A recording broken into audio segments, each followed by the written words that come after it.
લોહાણા જલારામ મંદિર વિઠ્ઠલવાડીના સ્થાપક સ્વર્ગસ્થ નંદલાલ વિઠ્ઠલદાસ ગઢિયાના પુત્ર પ્રવીણભાઈ ગઢિયાના પત્ની ભદ્રાબેન પ્રવીણભાઈ ગઢિયા ઉંમર વર્ષ 73 તારીખ 11ના રોજ શ્રીજી ચરણ પામેલ છે.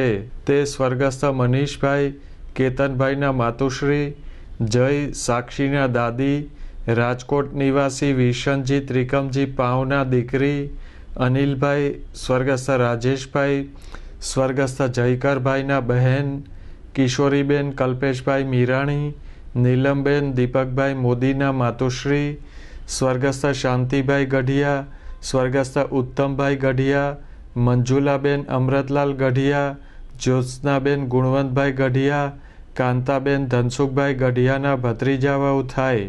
સ્વર્ગસ્થનું બેસણું તારીખ 13ને ગુરુવારના રોજ સાંજના 4 થી 6 દરમિયાન તેમના નિવાસ સ્થાને પંચનાથ મહાદેવ ચોક, વિઠ્ઠલવાડી, ભાવનગર ખાતે રાખેલ છે.